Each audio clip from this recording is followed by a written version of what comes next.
right, good evening, everyone. My name is Michael Baum. Thank everybody for coming tonight. I will now call the December 2019 District 4 Advisory Board meeting to order. And could everyone please stand for the Pledge of Allegiance? I pledge Allegiance to the flag of the United States of America and to the republic for which it stands, one nation, under God, indivisible, with liberty and justice for all.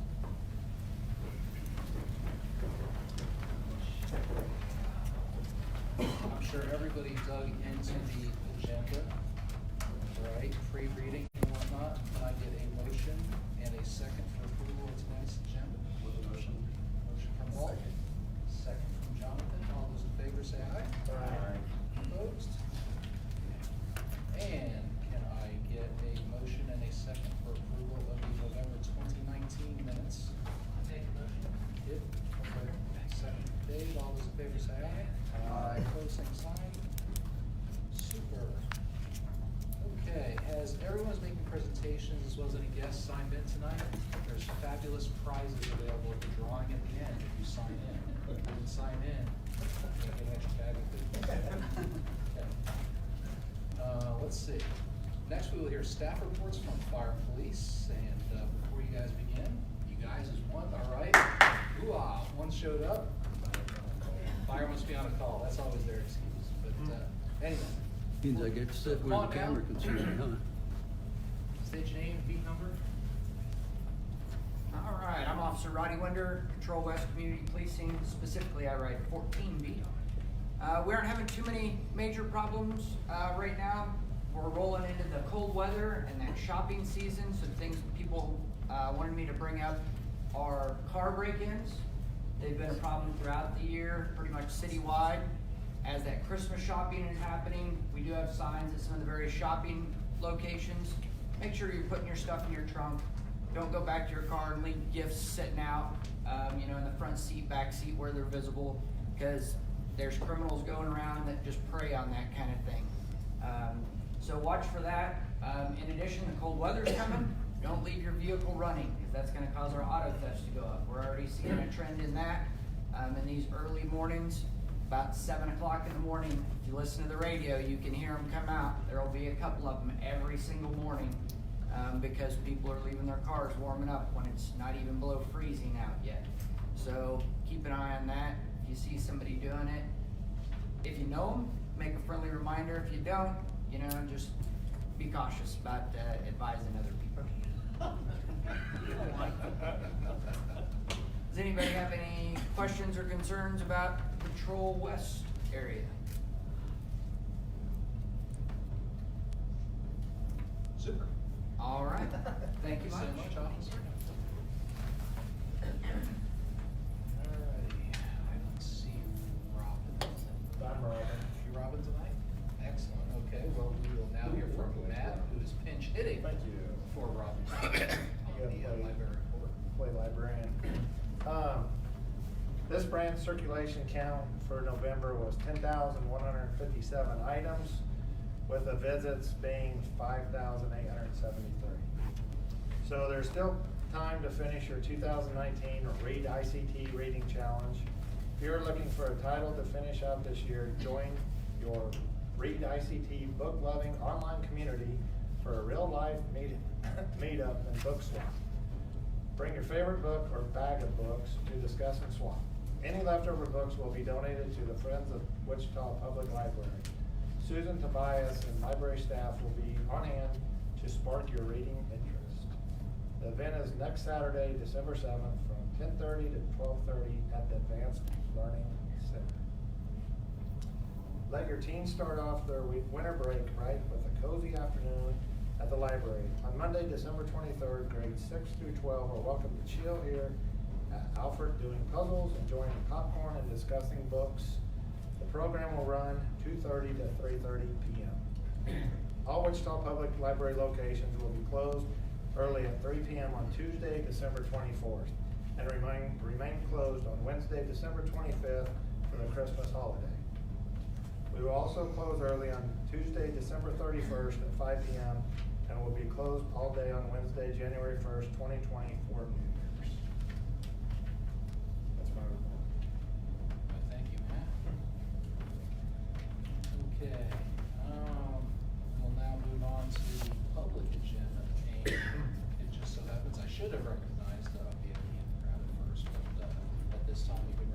to State Representative Nick Hoheisel, who will be giving us a legislative update.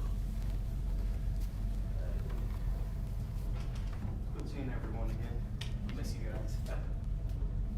It's a lot of fun working with you guys, and I won't get to that. Thank you for Mr. Chair and Mr. Councilman and Becky for fitting me in today. I wanted to reach out to you guys. I'm meeting with a lot of different groups and organizations last month and this month before we head back up to session in January. So I wanted to reach out to you guys. You guys are the closest form of government to the people. And I appreciate everything you guys do serving on this board. I know how important it is to bring transparency to government, so thank you guys for being here tonight. I just wanted to talk about a couple of issues. I think it's going to be important to Southwest Wichita, to West Wichita, to the Southwest region in general. And the first one is transportation. We're going to focus on transportation a lot. You're going to hear about a lot of it next year. We're currently wrapping up our T-Works program in Topeka. We're finally being able to fund the last few programs. We have a new transportation program we're getting ready to roll out called Forward. A couple of areas of interest to the Wichita area that we have going on is the Southwest Bypass. That's one of them, which is going to be K254 to K245 to the highway to 54 Kellogg. Going to bypass Wichita going to Goddard. Another area is the North Junction, which is the I-235, I-35, 254 junction. That's something that the city of Wichita is wanting to get done. Cedric County's getting done. That's high on the legislative agenda to get done as well. Another area is Kellogg out by Andover. Now that we've got Webb open up, they want to expand down to outside of Andover, so that's going to be another area in the forward transportation plan that they want to focus on. Another area that we're working on is criminal justice reform. Currently in our state prisons, we have 105% inmate capacity in our male prisons. Just a few months ago, the governor had to ship out a few hundred inmates at $75 a day a head to Arizona to house some of these inmates because we have too much overcrowding in our prison system. So we're looking at ways that we can alleviate that pressure, do some criminal justice reform measures, some investments that we can make now so we don't have to keep building prisons in the future. Tax reform is another one. You're going to hear a lot about the sales tax on food. Right now we have one of the highest in the region. We put 2 bills last year on the governor's desk to address that. Unfortunately, she vetoed both of those bills, and we're going to try to take another crack at that this year. And then our last area, and the most important to me, is mental health. You're going to hear a lot of talk about mental health, and hopefully a lot of action on mental health. That's really affecting us, especially in South Wichita right now. We just had an incident a week or 2 ago down here, right down the street at Dillon's, with a young gentleman that went in and took his own life right in the middle of Dillon's. We've had a lot of mental health shootings as well. We have a mental health crisis and we need to address it. And it's going to be costly now, but the investment's going to be worth it in the long run. So that's another area. I know we have the integrated care team with Wichita Cedric County. I think that's doing great things. We have a couple of pilot programs in our schools right now that address mental health and work with ComCare. So we're hoping that we can expand those programs as well. So those are a couple of things that we're looking forward to during the session. And I can take any questions, comments, concerns. Hopefully. I got one Yes, question sir. for you real quick. Are they gonna put drug and alcohol treatment under that mental health also? Yes, and that's something that the Cedric County Sheriff Easter wants to emphasize on, that a good portion of these mental health problems are because of chemical dependence. And so if we can help address that, that's going to help out with the overall mental health, because a lot of these, the meth problem and stuff like that. And so, yeah, that's going to be definitely fall under that. I don't know if we have it on our legislative agenda or not, but we're starting to, everybody's like, Kellogg's done. Kellogg is not done. And I know we've had conversations about, we've gotta get a bypass at 119 and Kellogg over there. And I'm gonna do whatever I can to get more attention to that. I don't know if anyone is looking looking at that right now from the state, but we're sure talking about it with the city, and we've had some KDOT people tell us there might be some funds out there that we can tap into. so Possibly. I mean, I wanna work on that with you. Yeah, that's something that we can definitely look at. We do have some, excess funds coming in. We've slowed down having to go to Bank of KDOT to match our general revenue funds. So, that is something that I don't believe I've heard much discussion on transportation committee. I serve on that committee with, that's something I can bring up and look Okay. forward towards, cause yeah, I agree with you that we definitely need some. I'll make sure it's on our. Yeah. Yes, sir. With mental health, were they talking about at all veterans treatment courts? I know that there's some dialogue that we don't have enough judges that specialize in that. We have space issues in the county jail when it comes to that. So I mean, is that part of the conversation? That maybe, we currently, have a criminal justice reform commission. And they submitted their preliminary report last week, and it's available online, and they addressed some of those issues. So that may be, and I'm not exactly sure about that specific one, but that is something that they could be looking at. It's something that impacts us all, and we've got to think outside the box to help solve this. Any other questions, comments, concerns, anything you would like to see? What's the elevator speech on criminal justice reform? What are we going after, getting nonviolent criminals out of prison and? I don't think it's necessarily gonna be like Oklahoma did, where they pardoned or whatever, 400 inmates that were nonviolent. I think on the Criminal Justice Reform Commission, one of the, things that they suggested was upping the threshold for felony for like property damage or theft from $1,000 to $1,500. Cause basically, I guess it hasn't kept up with inflation. And a lot of it is, our Sedgwick County Jail, when we talk to Sedgwick County Sheriff, our Sedgwick County Jail is the biggest mental health provider in the area. And so some of it is investing in more mental health beds. Cause a lot of our inmates are suffering from mental health issues. As far as, I don't know if you're alluding to like legalization or decriminalization or anything. Not really, I mean, when you say we're at 105%, I'm just curious on, how are we gonna? How do we fix Goal that? should be to reduce it and not increase beds or increase capacity. I hate to, especially to you, I hate to say this, but it's gonna be costly. It's gonna take some investment from us on the front end. Or else we're gonna be paying more on the back end, especially building new prisons, especially outsourcing inmates to Arizona at $75 a day a head. When we can house them in, we can send them to county jails in Kansas if they had room for $35 a day a head. So the taxpayer's not coming out on the right end of that stick. So there's a report, and I can post it online. There's the Criminal Justice Reform Report, and there's 15, 16 recommendations that they're gonna recommend to the legislature that's coming up here for us to focus on. And DA Mark Bennett actually chaired that committee.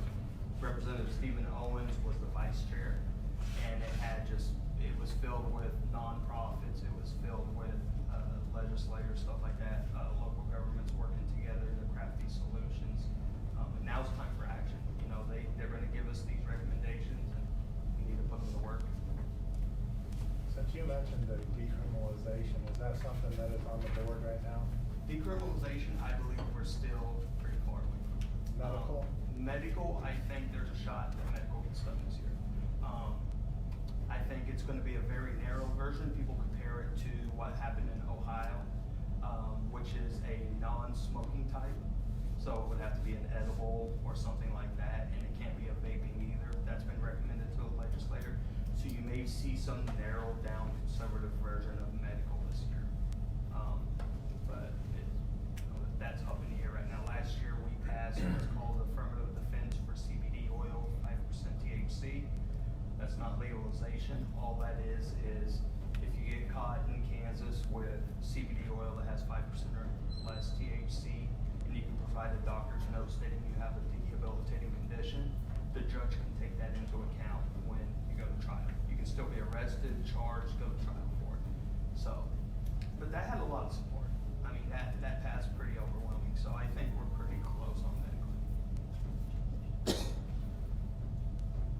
Anything else?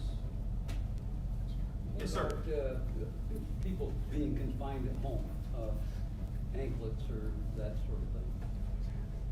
So like house arrest? Yes. I think house arrest could be an option. When you get in a lot of these issues though, people are always afraid that if, let's say we do and we go more towards house arrest, and one of the inmates that are on house arrest breaks his anklet off and goes out and commits a horrendous crime. And then it's gonna go back on, why did you guys let these guys die? But house arrest, I think there's definitely a role for house arrest that we could use. Well, if you're talking about nonviolent crimes and so forth anyway, I would think that would be perfect. Yeah, I mean, that's definitely something we could use. I would have to look at the cost benefit of it because, I mean, if you have them on an anklet, you're obviously going to have to UA them every so often to a drug test or alcohol test or whatever because they're on their own. You don't know what they're taking. That still requires some monitoring as well, so that might be a little costly. But sure, it's cheaper than building more jail cells and walls. Going to be a fun session. Alrighty, well, thank you guys. My card's up here. Please, if you guys ever need anything on the state level, reach out to me. Even if I'm not in your district or your representative, I still love to help, so. And vice versa, let us know if there's anything that you need feedback on, or Absolutely. I you need think- backing on something. I think our relationship between the state and the city is great now, and especially now that you guys took one of ours at the state to be in charge of the city. Thanks. Thank you, guys. Thank you. Okay, I'm gonna go backwards here a second. I see our friends from fire came on in, so why don't we go ahead and do the fire report? Been a busy day. What time did this start? Well, we've been going since 5. We've been going since 7 this morning, and we haven't stopped. All right, for the month of October, there was in the 4th District, 492 total incidents, 429 of those were medical alarms, and 17 of them were fire alarms. Has anybody heard of the close before you doze? No, absolutely nobody, okay. You know have you? All right. You're gonna start hearing that. It's the new push nationwide come out of the DC Fire Protection. That's like the stop, drop, and roll. The new one's gonna be closed before you doze. And some of the facts about closing your door, especially with children and even adults. They've done UL does studies on everything. Everything that you buy, especially if it's got an electrical cord to it, you'll see a UL study. So after the Fire Administration started the Close Before You Doze campaign, UL's been doing studies on it. So between a closed door and an open door with bedrooms, and they start a fire in a living room, the difference is 100 degrees Fahrenheit with a closed door and 1,000 degrees Fahrenheit in an open door after 5 minutes. So huge difference. If you don't know, most house fire deaths are caused by the carbon monoxide, not the actual fire, it's the smoke. In an open door, it's 10,000 parts per million and 100 parts per million with a closed door. So once again, same thing. About half of the fire deaths that happen in homes are reported between 11 p.m. and 7 a.m. Sometimes when people are asleep, so if you have that door shut. And then last but not least, check alarms monthly. It's important to take other safety precautions, as roughly 3 out of 5 deaths happen in homes with no smoke detector or non-working smoke detector. So when you hear close before you doze, that's going to be the new campaign nationwide. And you'll know about it. Any questions?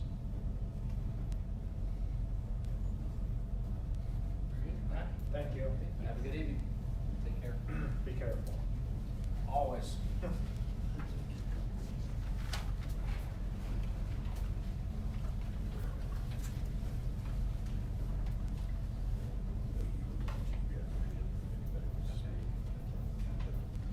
Okay, we are gonna move on to off-agenda items right now. So any individual here that did not request to speak on the public agenda prior to the meeting may speak at this time unless it's about one of the cases being presented tonight, when there's a lot of this that come out.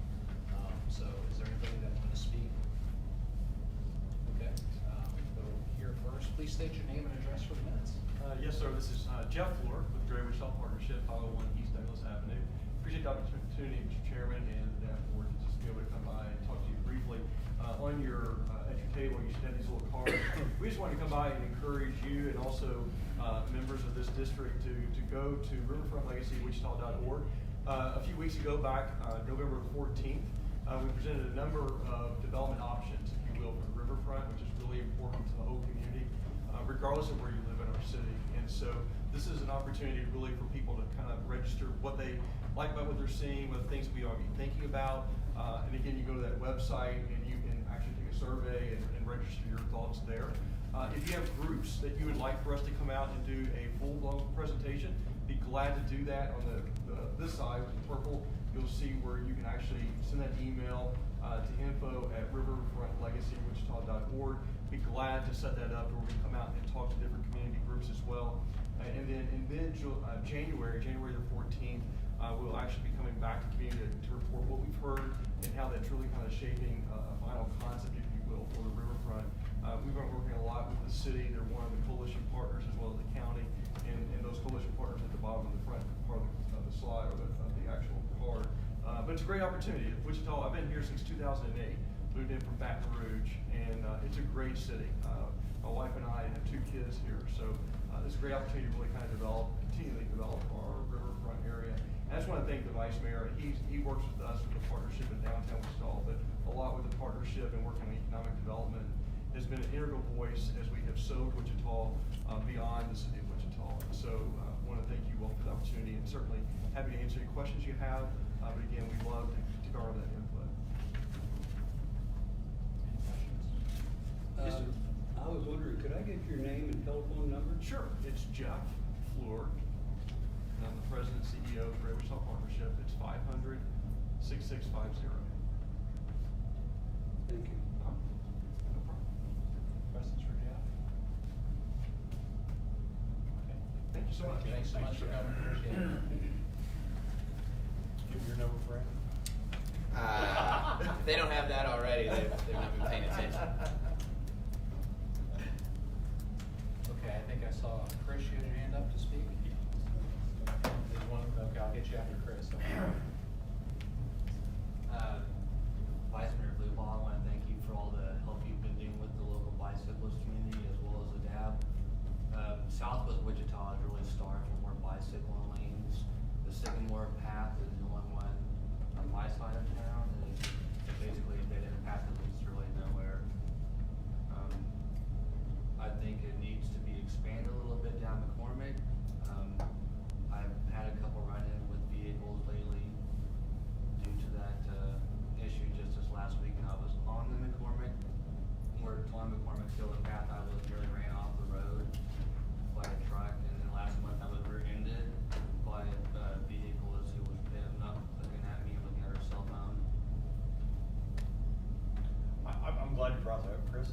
I think it's a great opportunity because my focus has been kind of just trying to follow the Kellogg corridor, connect friends and Newman to Delano to where we can hub and spoke. We kind of looked at a few things down south, and I think there's still opportunity to connect Hayesville or Derby or whatever. And I do think I've been texting with the mayor-elect quite a bit, and this will be something that I think we can work together, because I know he's gonna wanna do a lot of things for South Wichita, and I will too. I'm glad you brought that up, because I don't wanna, my sole focus continue to be just east to west, and we don't have any kind of connectivity down south, because it is very hodgepodgey, and I'm sure it's very unsafe, so. Yeah. Sometimes I even like going on my bike and I drive by the intersection all the time. I was rear-ended last month, and I really don't want to deal with that again. Yep. Thanks for the reminder. Thanks for listening to me. We have an opportunity there, I might bring you in there because you're a user of it, so you'd be able to provide some good feedback. Okay, there's a gentleman in the back. Yeah, I don't know if this is correct. Come on up and state your name and address for the minutes, please. Hi there, Chad Rasmussen. I was here to protest, something going in on 1530 South Meridian, the corner. There's a little lot there out front. Is that one of the items on the docket tonight? Yep. Okay. when we Oh, is address. that- Yeah, no, it's okay, it's Okay, I okay. didn't know what it was. Yeah, no. So here in a moment, we'll go through case by case, and when those cases come up, we'll put it out to the public for discussion. So we will come back to you Thank you, sir. very shortly as where that is on the agenda. Okay, on to new business. So thanks to Becky, we only have 4 planning cases to consider tonight instead of 6. She's our hero. So, let's see, we'll move on to the first case. Good evening, DAB members. My name is Philip Siebenbergen. I am an associate planner with the planning department. We had a little bit of trouble. I don't know if you were aware that Scott Knable was supposed to be presenting tonight, but we had one of our planners out sick today, so we got to play planner bingo, trying to get all of our deputies covered. So, fortunately for them, only one of these 4 cases is mine, so I will try to speak effectively to the other 3, try to answer the questions as best I can. 2 of them have already been to the planning commission, 2 more are going to planning commission this coming Thursday. The first one before you is conditional use 2019-41. It's a conditional use to permit an accessory apartment on a property that's zoned single family SF5. It's located west of Mays Road, about a quarter-mile north of Kellogg, kind of tucked in there, west of Mays Road. The property owners are looking to finish about 500 square feet of existing barn that they have on the property. They're actually not even building an additional structure on the property. They're just looking to put an apartment in one of their accessory structures they already have. According to the Unified Zoning Code, an accessory apartment is permitted by conditional use in single family SF5, so there's no issues there. Accessory apartments have to adhere to supplemental use regulations, and generally what those state are that number 1, the property has to remain under common ownership, so they can't, look to sell off the additional structure or even their personal structure. In the future, it all has to remain one contiguous property. The appearance of the building has to remain in character with the current property as well as the neighborhood. So the fact that they're not building an additional structure, that should be no issue there. The other thing is that the water and sewer, if there's public utilities out there, it might be served by well and lagoons. I'm not sure if there are public facilities out there. If those do get extended out there, those have to remain under common ownership with the primary lot. Electricity and other franchise utilities can be separate, like TV and stuff like that. But those are basically the restrictions on accessory structures. Overall, planning commission approved this. There was no one who spoke in opposition to it. It actually went on consent. It wasn't even heard technically at the planning commission, and it will be coming before. So if it does not get protested, the protest period ends this Thursday. So if no protests are filed, it's actually not going to be coming to city council at all. With conditional uses, if they're not protested, the planning commission's decision is final. Unlike zoning cases where zoning has to go to city council. So this may not even be a matter for the council to consider. Like I said, the protest period ends this Friday. Anybody interested in protesting this case can submit their protest to the city clerk by 5 p.m. And if not, then this matter is closed and shouldn't even be an issue. Have any questions for staff? Does the board have any other questions on this case? Is there anyone in the audience here to address this case? And if not, we're looking for a motion. Make the motion to pass. Motion from Don and a second from Matt. All those in favor say aye. Aye. Opposed, same sign. Passes. Next one up goes to planning commission this coming Thursday on December 5th at 2 is a conditional use case. This is for a used car lot on the northeast corner of Meridian and Harry. I believe this is probably the case the gentleman who came up earlier is probably interested in. As you can see on, I don't know if you guys have a site plan or on that front page there, it's a very small lot. When you look at it on an aerial image, you almost think it's connected to the, I think it's an abandoned motel just north of it. They're actually 2 separate properties. The applicant is here tonight, if you can speak for this case as well, but the property owner is looking at developing a small car lot on this site. It's only 0.66 acres. It is zone limit commercial, and with the Unified Zoning Code, outdoor vehicle sales is permitted by conditional use, so there's no issues there. In the site plan that they submitted, they're looking to pave the remaining portion of the lot in the middle. There's a little grass section with a tree, and they would be paving the rest of it in order to accommodate this use. They will be constructing a 10 by 6 foot office that will house an employee or two, as well as provide a bathroom. They have indicated enough parking spaces to meet the parking requirement, and overall the site will be restricted to displaying no more than 6 vehicles. Truly, that's as many spaces that can fit on it anyway. We do have stipulations in there that require that we provide barriers on the north property line to make sure that none of those cars encroach over that property line, knowing that business building is so close. In addition, we're actually providing a 5-foot setback stipulation for their building, knowing the building to the north is only concerned about 2 to 3 feet off the property line. The limited commercial zoning district does allow a 0 setback, so they could build right up on the property line, but since that building is so close, we're requiring them to set that back a little bit more to have a little more space and access primarily for fire if something were to happen to either one of those buildings. Overall, staff is in agreement with this, and we're recommending approval to the Planning Commission. A few of the stipulations that we're going to be putting on there as conditions for approval is that it'll be limited to the sales of cars and light trucks. They won't be able to sell or rent any boats, trailers, motorcycles, scooters, wreck vehicles, larger trucks, unlike commercial type trucks. As I mentioned before, we're limiting the display to 6 vehicles.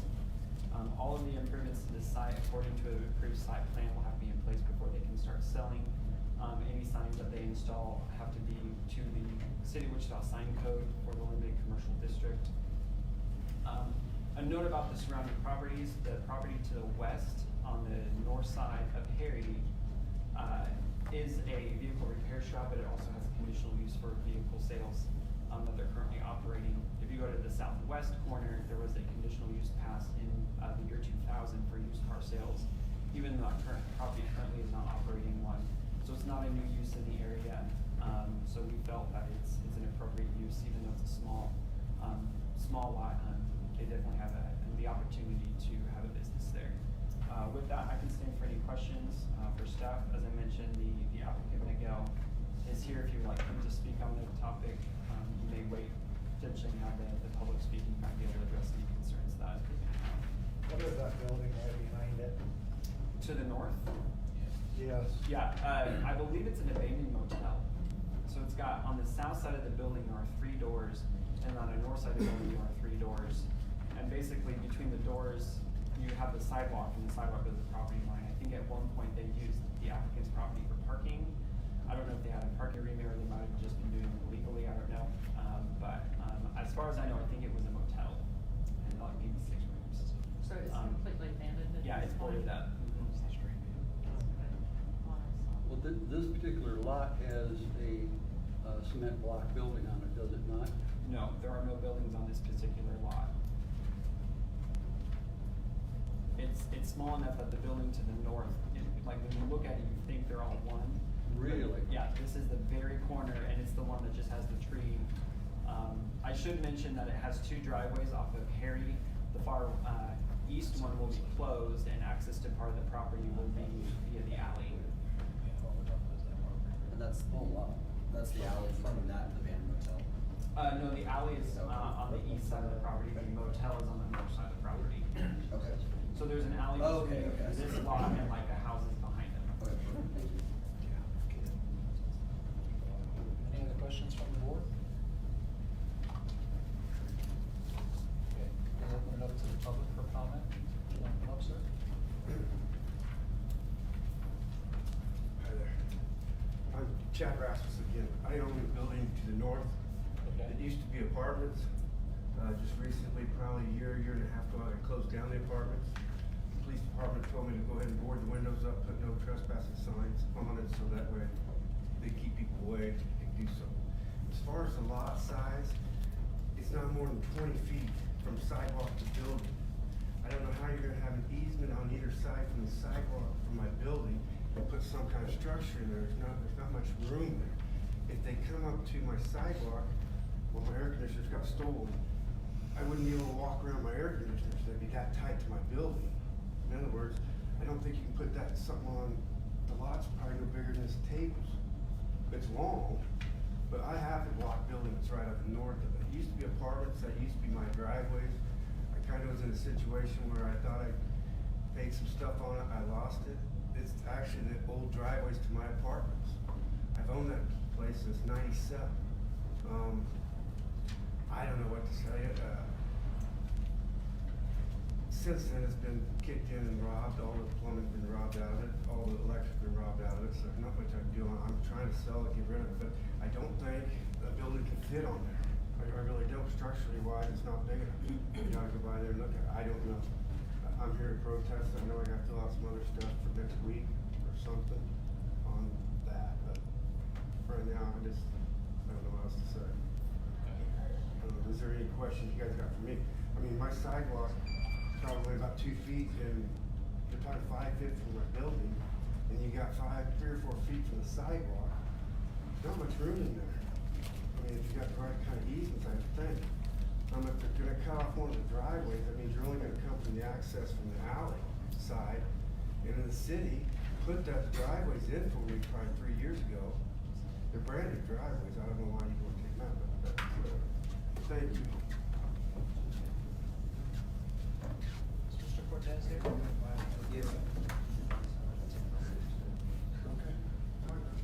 Yes. I was just curious, is your plan to just pave it and put cars there, or are you gonna put a structure on the property, or? I'm trying to do a building there. Okay. I'm trying to make some construction, make it look nice. And the gentleman telling me that he wants me to sell next to me, so I'm probably gonna be talking about buying the apartments and. I just heard him say he's trying to sell it, and I Yeah. immediately I was thinking, well, I said there's a guy right there. I mean, it's not the Why? case. Okay. I buy the apartments and expand it bigger. Okay. Make it bigger. But convenience for everybody. The site plan showed that the building is only to be 6 by 10, and regarding the distance from the property line, that's why we're putting a 5-foot setback to be further away from the building. 5 feet away. So am I thinking that it would be only about 7 feet total with the sidewalk from the actual structure in there? 7 to 8, depending on how big the sidewalk is. Okay. I haven't gone out and measured, but it's probably no more than 3 feet. And is that setback also for the parking spaces for the vehicles, or is just the building? No, just the building. The parking spaces will have some sort of barrier required so that the tail end or the front end of the cars when they're parked there do not encroach over the property line. Okay, but they so could go right up to the property They can go line. right up to the property line. The setback will only be for the building. Is a fence required between that and the property behind it, or? No, because they're both zone limited commercial. You only have to screen commercial uses from residential. And then the alley to the east that provides that barrier that. You wouldn't have that there either, okay. Correct. Any other questions from the public? Thank you, Mr. Cortez. Members of the board? And if there's no other questions, a motion? Well, I might make a comment. I've been familiar with that property. I thought when he was talking about the property that building is in. And, that has been a real eyesore for a long time. Anything that could happen, it would, just about anything would be an improvement in there. And, one of the offhand remarks that I made a few minutes ago was that, well, maybe, if he's successful with his car business, he could buy that property and tear that building out. I think that'd be a good thing for the neighborhood and a good thing for the city. So, I would say right offhand that, as long as you guys think that, it's a good thing to let it go, I'd say, let's go ahead and do that. I'd make that motion. Okay, so was that a motion to approve from Don? Yeah. Okay, do I have a second? Second from Jonathan. All those in favor say aye. Aye. Same, opposed, same sign. Okay, motion passes. Here, the third case tonight was again one that was heard a week and a half ago at the Planning Commission on November 21st. It's PUD 2019-15. Just to kind of remind the board about PUD stands for Plan Unit Development, and what it is a custom zoning classification. So they are rezoning this property, or attempting to rezone this property to PUD from what its current zone is. And what the PUD allows us to do is provide some flexibility and not just tie it to one specific zoning classification. The PUD has that flexibility where it gets to write custom uses, custom setbacks, and all of those are reviewed by the planning staff. And we work with the applicant to come to consensus on what those are. So kind of with that in mind, these next two cases deal with planned unit developments. This one is located kind of on the southeast corner of Maple and Julia.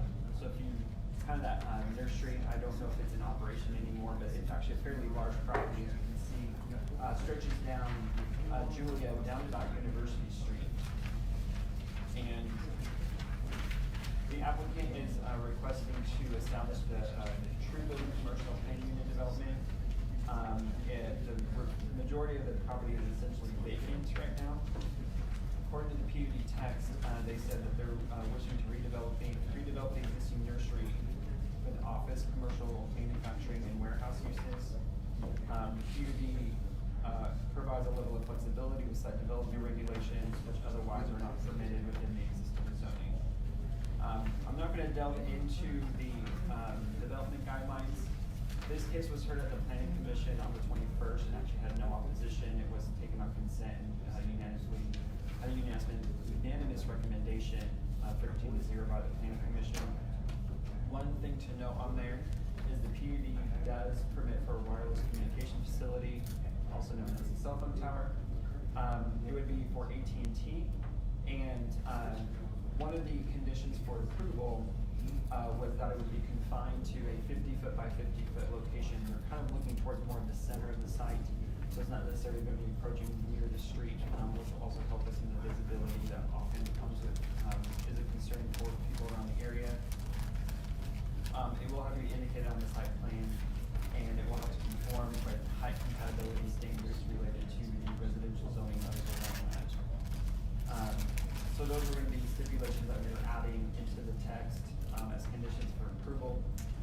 Additionally, we're going to add stipulations in there that there will probably have to be a contingent right-of-way dedication along Julia, potentially help facilitate more capacity along there as this gets developed. We may need more road capacity to accommodate the uses along Julia there. Otherwise, the development standards on the site will most closely align to the office warehouse zoning, unless the PUD specifies otherwise. So basically that says when in doubt, if it's not specifically specified in the PUD, we go back to the office warehouse zoning standard in the zoning code to help it make decisions as this plan comes out. Overall, this site is located in what's called the established central area, which encourages infill development, and this is a good location to do so, considering the mix of uses that are in the area. The residential uses kind of to the west, but going further south, we're all very familiar with the Walmart and Sam's Club corridor and the hotel and car dealership that are kind of along the Kellogg frontage. So it kind of fits in pretty well with that. And the mix of uses that they would have in there will help mitigate some of the possible negative impacts with the residential neighborhood that is around there. I know the agent for the applicant is here tonight. If you have any specific questions about the site, I'm sure he can answer them a little more effectively. This is a case that is not mine. I'm not privy to much of the detail of it. And I can stay for any questions for staff. Questions from the board? My only question would be about the type of manufacturing that would be allowed at this site. Let me look at that, and I might have to defer to Russ Evie with Hoffman Company, as he may be a little bit more familiar with it. Give me 1 second here, I apologize. It does say general manufacturing, but it would be limited to inside of the building. So I don't remember off the top of my head what all goes into general manufacturing. It is the most broad manufacturing use category. So it probably encompasses everything that manufacturing can be, but the stipulation would be that would have to be done inside of the building.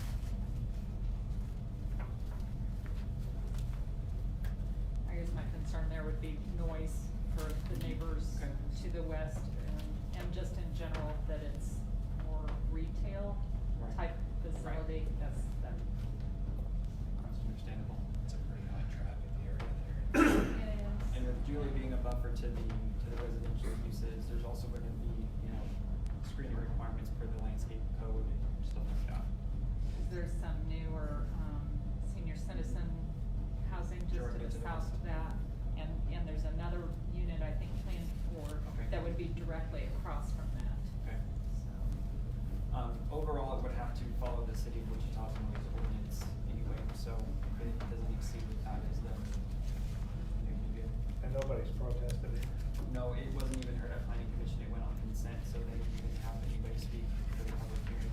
I can't speak for, Dave, I have not heard if there were any phone calls on it, but even if there was, there wasn't too much concern if anyone showed up to the planning commission meeting, to speak on it. I'll make a motion to approve it. Is there any, let me go out to the public. Sorry. Is there any comment from the public on this? Well, since I was introduced earlier and since I made the trip, Russ Avey, Baldwin Company agent for the applicant, I just want to address your question really quick. So no, no input from the neighborhood. This is a relocation of an existing construction company. Manufacturing, the way the Unified Zoning Code defines it, is a little bit nebulous. You would think that manufacturing limited would be small scale and Spirit Aero Systems would be manufacturing general, but it really is defined by the power of equipment used in manufacturing, and it sets that differential at 2 horsepower. So you can get some DIY table saws and things like that would require general manufacturing. But the manufacturing, the reason that we put that in there is True Building is looking to do injection molding of bumper stocks. I think you asked the question on the car lot. So they make parking blocks and they inject resin mold, and so that would meet the needs for a general manufacturing. But short of that, being a construction company with some limited on-site prefabrication of cabinetry or things of that nature, but no wholesale manufacturing as a single use, just accessory to the construction sales and service use. Thank you. I guess my only concern moving forward on this is there's just a lot of traffic in that area already. As we continue to, just from a planning standpoint, Julia is kind of that cut through that everybody has to use because of the big ditch. And if you get up on Kellogg, you can go all the way south to Gateway to, or you can more of a cut through behind Walmart there. It's just, it's kind of like we've turned this residential side street into a thoroughfare. And as we continue to develop that area, it's going to have to be thought out on how we accommodate that increasing amount of traffic. Obviously, more business going there is not necessarily a bad thing. Just, how do we, and I think it's kind of a dangerous intersection too, if I'm not mistaken. Well, something I failed to mention is that this property will have to be platted before it can be developed, so like drainage issues will be addressed at that time. It's something that can also come out of it. I know they've already talked about possible, dedication of right of way for Julia. Something else that could come out of it, I'm not saying it will, if the traffic engineers take a look at this when it's through the planning process, they may determine like, oh, well, we may require signal university. I'm not saying that's something they will. We'll see, but when we go down that path, then there's increase. Right. Right. What's that? Oh, he was saying there's signalization at Maple, so that definitely helps traffic flow in the area, to make left-hand turns anyway. So, like I said, through the planning process, the city traffic engineers do take a look at these, as well as obviously drainage and stuff like that. As the site were to be developed, they may come up with right-of-way dedications and other things to improve safety if they feel it is worthy. Those costs get passed back on us, right? No. No? Usually in this case, the developer has to. I'm quoting on that. Yeah. Any improvements like acceleration, deceleration, first off, this intersection's improved. It has a dedicated left turn lane, northbound to westbound Maple. But Admittedly, it's been a bit since I've been over there. I used to use it years, it's probably been 10 years since I used that area regularly. So. I've never seen that signal until we were hired to handle this project. So I was happy to see, as a matter of fact, I felt like it made my job a little bit easier knowing that there was already improvements made by the city at that location. The only other thing that one could see coming out of the platting process would be us guaranteeing acceleration, deceleration lanes, a wraparound for eastbound traffic coming north of Julia, eastbound. Right. So that's something, as Philip did a great job explaining, the traffic engineer will. And yeah, because it gets tight over there, because you go straight into the bridge going over the ditch, so. I have a quick question just to see if I even have my bearings right or not. So will that be north side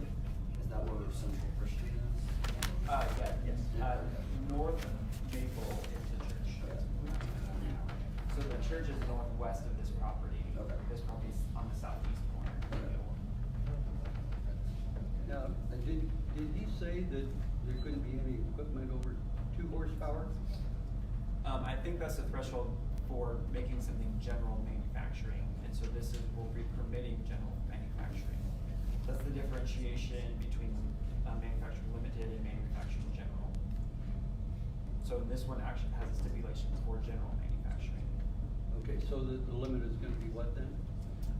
If 2 horsepower, if anything over 2 horsepower gives it general manufacturing, then they're allowed to have that level of equipment. Oh, they're allowed to have over 2 Yes. horsepower? I was gonna say, because 2 horsepower doesn't power much. No. Any other comments from the board? And if there's not, then we'll go back to Matt for a moment. Make the motion to approve. Okay. And I seconded. We got a motion from Matt and a second from Becky. All those in favor say aye. Aye. Opposed, same sign. Motion passes. All right. One more. Moving right along. This is PUD 2019-16, again, custom zoning classification.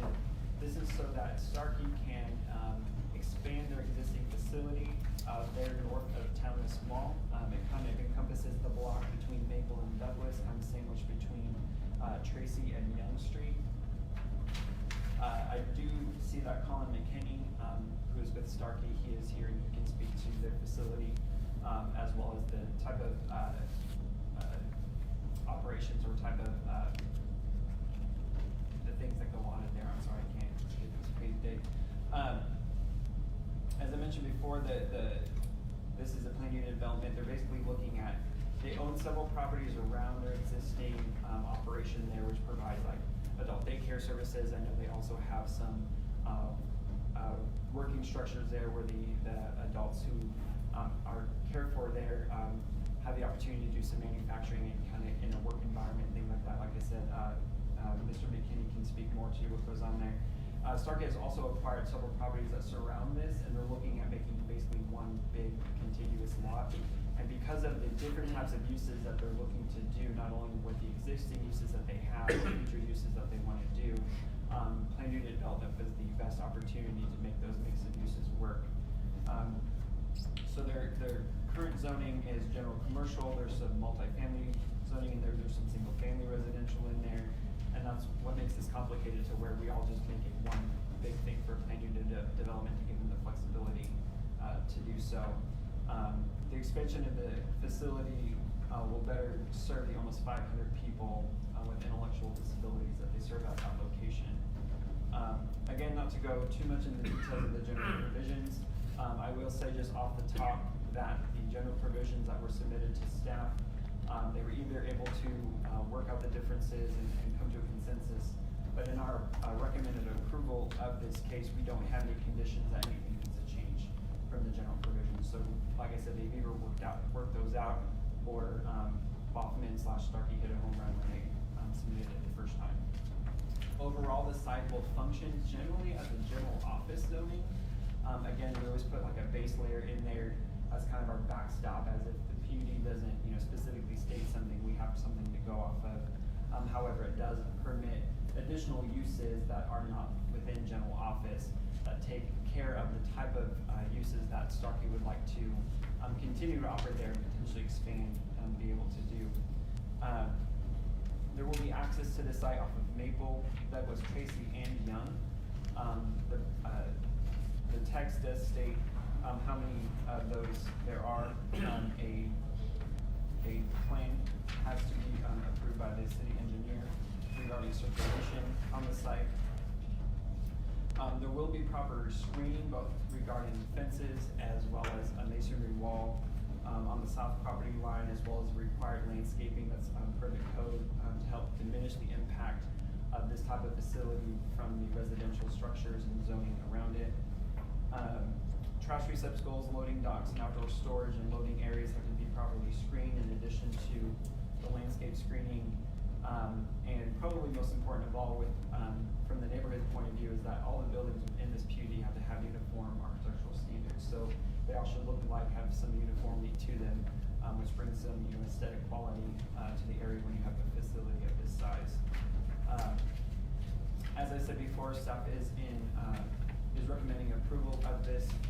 We don't have any additional stipulations to the general provision or corrections that need to be stated. And like I said, Russ is representing this one as well as I know Mr. McKinney is here. You can speak to Starkey's vision for this expansion, and with that, I can stand for questions for staff. Did I miss if there was any objections? This one has not, again, this is not my case, I have not, our planner, Dave Urot, who's this case, he was sick today, so I was not able to speak with him on whether or not he has heard any objections of this. It has not gone to planning commission yet, it goes this Thursday. And so I don't know if there has been or not. Any questions from the board? Okay, sounds quiet up here. Anyone from the public, any comments on this one? Again, Russ Avey with Baughman Company, agent for the applicant, will stand for any questions that you all may have. As Philip mentioned, we have Colin here that can answer any type of operational questions about Starkey. We also have Hutton Construction representative here talking about the imminent construction plans for the project. This zone change will necessitated the zone change.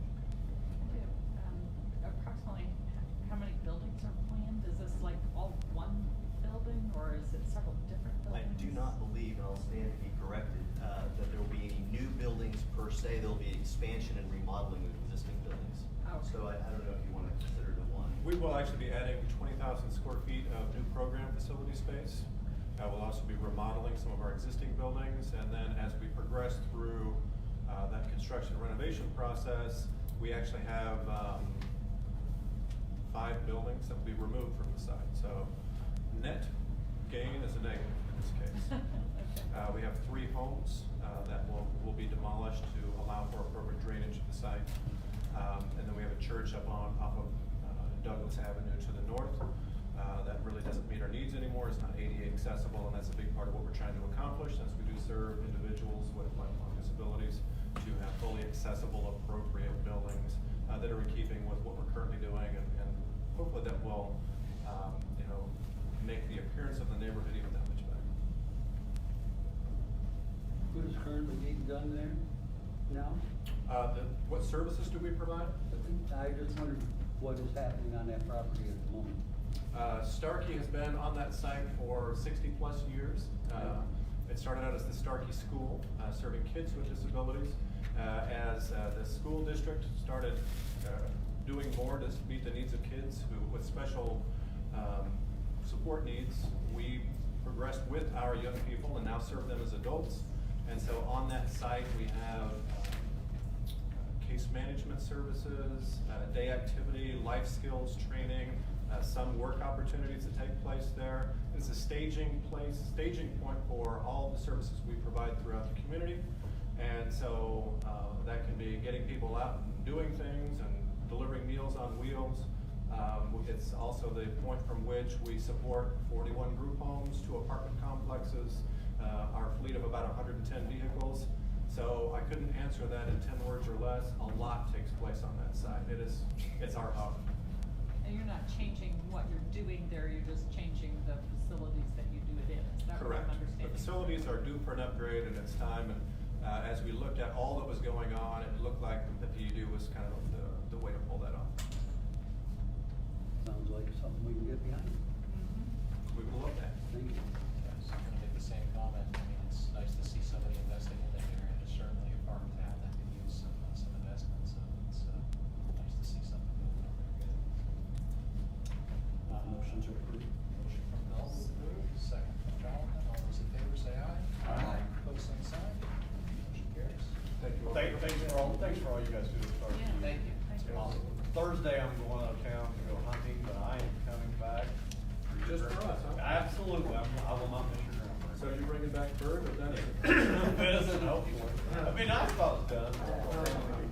But anyway, I'll see you Thursday. Thank you. Thank you. Okay, let's see. I noticed you.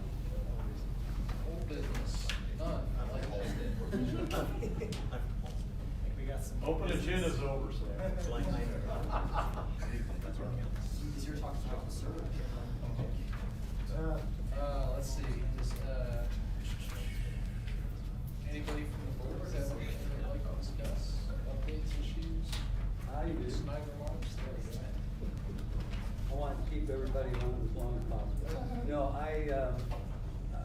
start out by apologizing to the councilman. I am not trying to make an attack on anybody here, but I just got word about the Cary Street Bridge.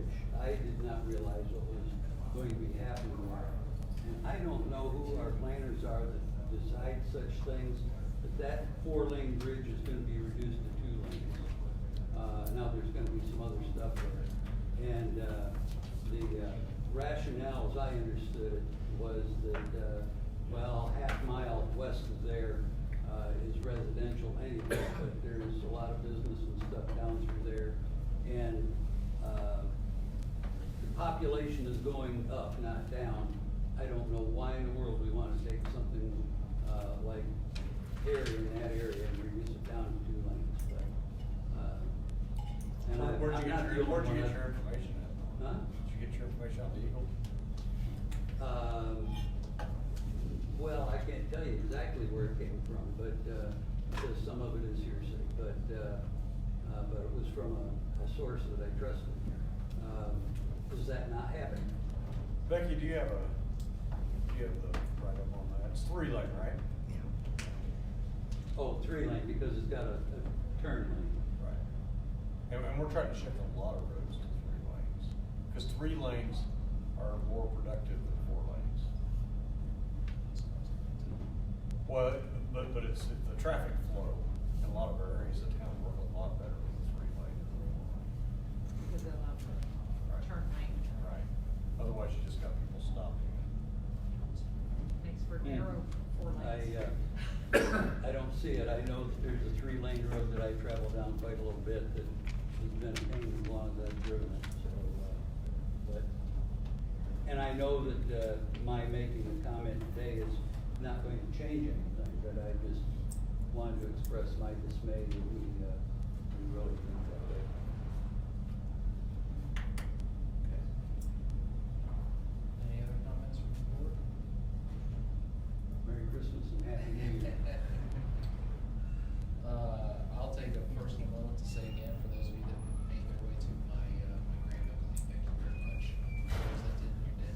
It's okay. What if I hire you? You showed up late. I showed up and the lights were turned off. I was there. 11 o'clock at night, he's closing the place down. No, it's quite all right. I think this is also our first meeting since Vice Mayor Boyd, who was on re-election. So congratulations on your re-election and the coming 4 years. So looking forward to such good stuff from you. And with that, oh, I did have one more question. Or it's probably for just give it to me. What's the plan for West Street? I just noticed this. So all the cones and everything started going up today. The widening, or? Yeah, I think so. A lot of it is the widening.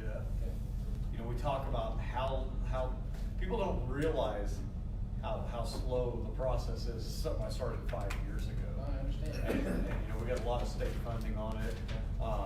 It's the widening from, lanes. we're going to 4, expanding it out, and we do Harriet South as well as the north part too. Okay, so essentially from Kellogg on to Cape Wood. Yeah, it's just we've done different. State, because it started Different essentially from portions. Harriet North, it started today. Okay. Just curious, I didn't know if that was. But we still look at Kellogg as and the state called it, that's our workforce for the state. Right. Still so much. I knew stuff was coming, I'm just curious, is the plan online So somewhere? should be out, where's an easy place to find it out there?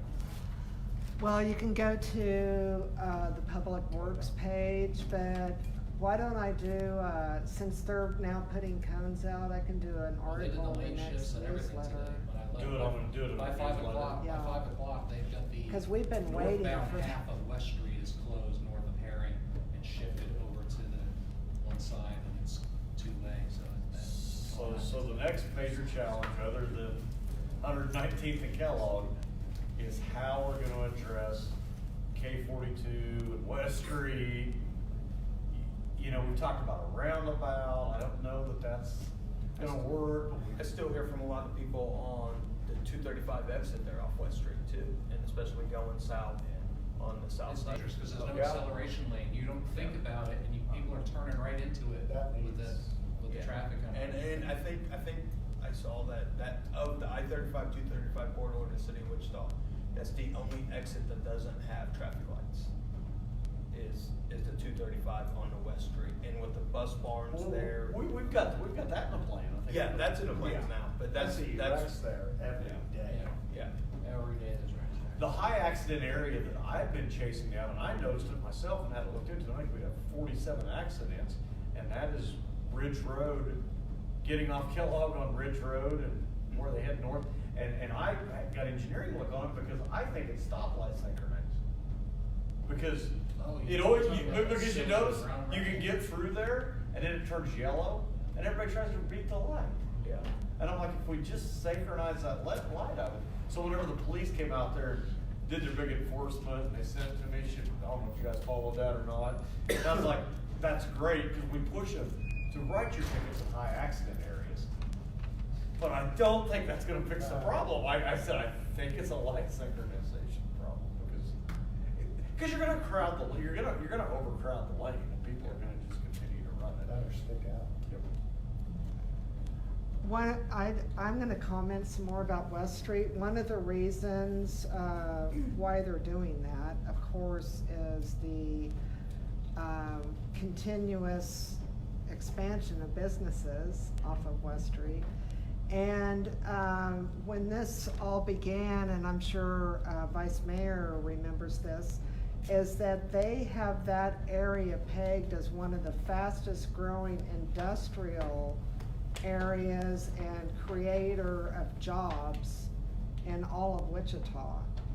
And so that to put in a center turn lane, and to be able to handle larger trucks was imperative. I've been here long enough to see all that planning. Yes. And this is why we're trying to address K-42 as well, because Matt, and everybody, you guys, we're trying to look at, we think that's where the industrial corridor is gonna continue to go, and make that route. That's already out there. Yeah. It's already there. Traffic, truck traffic, unreal. And it's I mean, two just- lanes. Just so- trying to resolve your little cutoff there, where you end up with a big dip there. It's bad again. Is it? Will you make a note of that, Nick? It's bad all the time. The ongoing Put that on county reoccurring city. monthly notice. Until It's not ours, until it's asphalt theirs. or concrete, I mean, it's tore up. Yeah. I mean, trucks turn there and they go down, I mean, and you can't even cut that lane because there's cars here and semis cut it, and I can't wait till that makes it out there. That's. MacArthur, west of MacArthur. And It's that's two all- lanes, and it's, I mean, it's. Yeah. Good discussion, anyway. I know everybody wants to go though. I'm glad we got representation on the transportation. Absolutely. I mean, it's just a communication thing. Yeah. Well, speaking of improvements, the new improvements we did at Meridian and 235, they put those shoulders up there, but everybody crowds, because it's only one lane, but people try to go south and north. Is there anything that we can do to get another lane so we can have southbound traffic? I can look into that. I've never really encountered that when I get on, but Because you have that new expansion going down south, but Jeff Lane's putting in down there, and a lot of people come off of 235 and Meridian and want to go south, and they put those curbs up there. I mean, they were pouring concrete, all they had to do is add another 15 feet of concrete, problem would have been solved for 20 years.